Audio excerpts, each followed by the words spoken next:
नमस्कार दोस्तों, आज के हमारे इस वीडियो में हम आपको भाई दूज के त्योहार की कहानी सुनाने वाले हैं। दोस्तों, एक समय की बात है, एक बुढ़ी अम्मा थी। उनके एक बेटा और एक बेटी थी। बेटी की शादी हो चुकी थी। एक दिन भाई दूज के त्योहार पर बेटे ने बहन के घर जाने का आग्रह किया तो बुढ़ी अम्मा ने कहा, बेटा, तेरी बहन तो बड़ी कलिया है, वो हर वक्त लड़ती है, तू उसके घर जाकर क्या करेगा। लेकिन बेटे के आग्रह करने पर बुढ़ी अम्मा ने उसे अनुमति दे दी। भाई अपनी बहन से मिलने के लिए घर से निकलता है।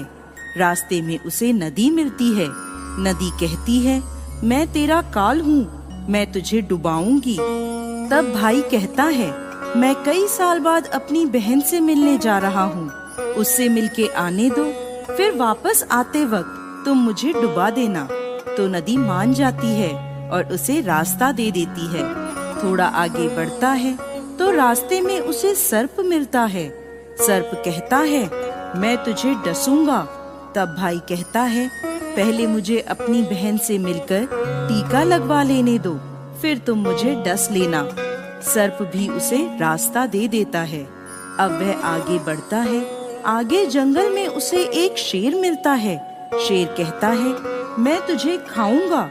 तो भाई उसे भी वही कहता है, मैं पहले अपनी बहन से मिलकर टीका लगवा लूं, फिर लौटते समय तू मुझे खा लेना। शेर भी उसे रास्ता दे देता है। अब भाई बहन के घर पहुंचता है और आवाज लगाता है, देख बहन, 7 कोस दूर से तिलक कराने तेरा भाई आया है। बहन उस वक्त सूत काट रही होती है। तब उसका सूत बीच में ही टूट जाता है। ये मान्यता है कि यदि सूत काटते वक्त सूत बीच में टूट जाए तो जिस बहन के इकलौता भाई होता है वो जब तक सूत पुनः जुड़ नहीं जाता तब तक बोलती नहीं है। भाई बाहर से पुनः आवाज लगाता है। भाई की आवाज सुन जब बहन जवाब नहीं देती तो भाई मन में सोचता है, मुझ गरीब से मेरी बहन बात नहीं करना चाहती। माँ सही कहती थी, मुझे यहाँ नहीं आना चाहिए था। ये सोचकर वह वापस जाने लगता है। इतने में बहन का सूत पुनः जुड़ जाता है और वह भाई को आवाज देती है और उसकी तरफ दौड़ती है और उसे बात ना करने का कारण बताती है। फिर प्यार से और स्नेह से उसे घर में ले जाती है। अब वह अपनी सहेली पड़ोसन के घर जाती है और उससे पूछती है, सहेली, कोई जान से भी प्यारा मेहमान आए तो क्या करना चाहिए। पड़ोसन मजाक में कह देती है, तेल से चौका लगाना चाहिए और घी में चावल पकाने चाहिए। भोली बहन पड़ोसन का मजाक समझ नहीं पाती और वैसा ही करती है। अब ना तो चौका सूखता है और ना ही चावल सींचते हैं। इधर भूखा भाई उससे कहता है, बहन, भूख लगी है, खाना परोस दो। तब बहन बोली, भाई, आज ना तो चावल सींच रहे हैं और ना ही चौका सूख रहा है। भाई ने पूछा, कैसे तो तूने चौका लगाया और कैसे तूने चावल चढ़ाए। बहन बोली, मेरी सहेली पड़ोसन से पूछा था, उसने कहा, जान से प्यारा मेहमान आए तो तेल का चौका लगाना चाहिए और घी में चावल चढ़ाने चाहिए। भाई बोला, अरे मेरी भोली बहन, कभी तेल का चौका सूखा है और कभी घी में चावल पके हैं। तू पानी का चौका लगा और पानी में ही चावल चढ़ा। फिर वह ऐसा ही करती है। जब चौका सूख जाता है और चावल पक जाते हैं तब उसमें घी और शक्कर डालकर भाई को भोजन कराती है और फिर उसके तिलक करती है। कई दिन बीत जाते हैं। एक दिन भाई बोला, बहन, अब मैं घर वापस जाऊंगा, माँ अकेली है। अगले दिन सुबह बहन जल्दी उठकर गेहूं पीसकर भाई के लिए लड्डू बनाती है और कुछ लड्डू बच्चों के लिए रखकर अपने भाई को विदा करती है। सुबह जब बच्चे उठते हैं तो माँ से खाने को मांगते हैं। तब माँ उन्हें वही लड्डू दे देती है। तब वह देखती है, ये क्या, सारे लड्डू हरे रंग के हो गए। फिर वह चक्की में देखती है तो उसमें गेहूं के साथ एक सांप भी पिस गया होता है। वो उन लड्डुओं को फेंक देती है और अपने भाई के पीछे भागती है। रास्ते में एक पेड़ के नीचे उसका भाई बैठा होता है। उसे देखकर भाई बोला, क्या हुआ बहन? तो बहन पूछती है, मैंने तुझे लड्डू बांधे थे, वो कहाँ हैं? भाई बोला, तेरे लड्डू मैंने अभी नहीं खाए, पेड़ पर टंगे हैं, ले ले। वो पेड़ से लड्डू उतारती है और वहीं गड्ढा कर उन लड्डुओं को गाड़ देती है। फिर अपने भाई को सारी बात बताती है। भाई बोला, बहन तूने एक बार तो मुझे मौत से बचा लिया, लेकिन मैं पीछे कईयों को साई देकर आया हूँ। और बहन को सारी बात बताता है। वो दोनों वहाँ बैठे बात कर ही रहे होते हैं कि बहन भाई से पानी मांगती है। भाई बोला, थोड़ी दूर एक तालाब है, वहाँ से मैं अभी पानी लेकर आता हूँ। बहन बोली, मैं खुद जाती हूँ और पानी पीकर वापस आती हूँ। वो पानी पीने तालाब पर पहुँचती है तो देखती है कि वहाँ एक बुढ़िया बैठी है। वो उसके पास जाकर उससे पूछती है, माँ तुम यहाँ क्यों बैठी हो?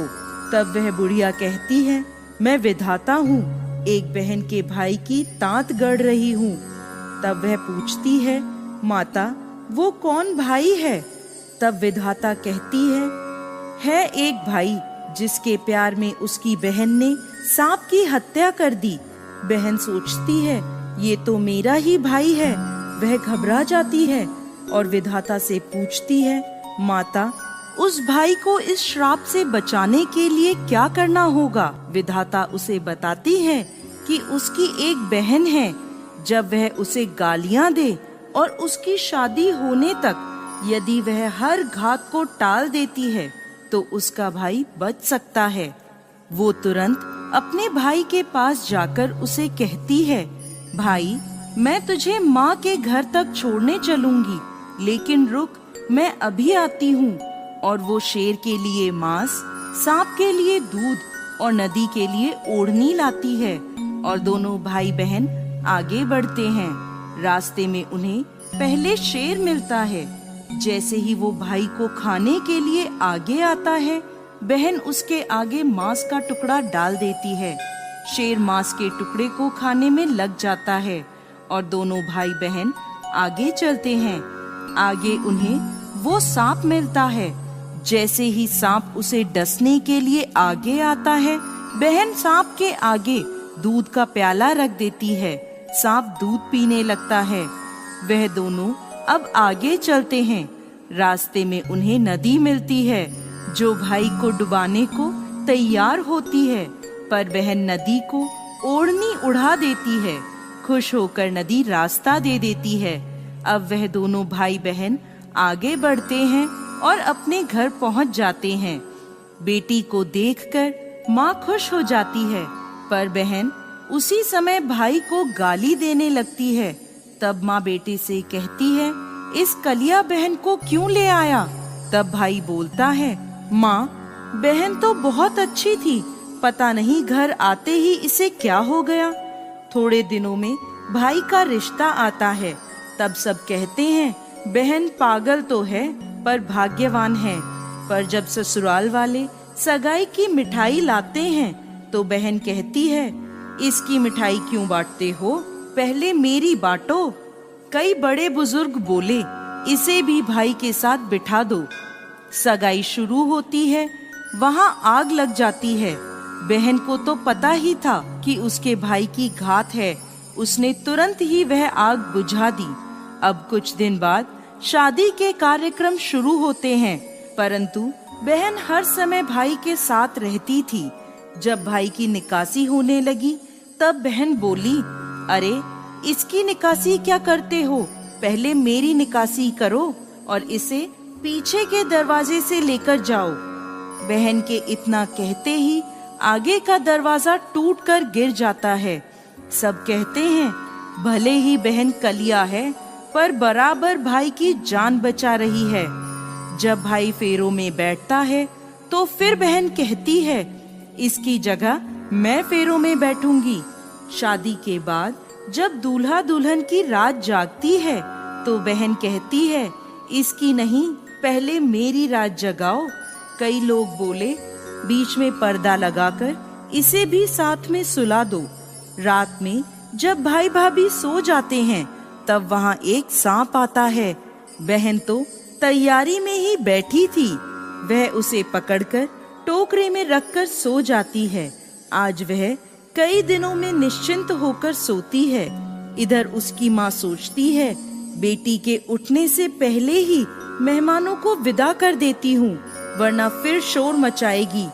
जब बेटी उठकर देखती है घर में कोई नहीं दिखता, माँ से पूछती है, माँ सब मेहमान कहाँ चले गए? तब माँ कहती है, बेटा सब मेहमानों को विदा कर दिया है। तब बेटी कहती है, माँ सब मेहमानों को वापस बुलाओ, तभी मैं विदा होऊंगी। उसके कहने के अनुसार माँ सभी मेहमानों को वापस बुलाती है। तब वह माँ से कहती है, माँ आज के दिन के लिए ही मैंने पालने में पूत और चूल्हे पर दूध छोड़ा था और पागल हो गई थी। मेरे इस भाई पर 7 घात थी, वो टालने के लिए मैं ऐसा कर रही थी। उसकी यह बात सुनकर माँ और भाई बहुत खुश हो जाते हैं और सबसे पहले अपनी बेटी को विदा करते हैं और उसके बाद सभी मेहमानों को विदा करते हैं। इस दिन के बाद से ही हर बहन अपने भाई की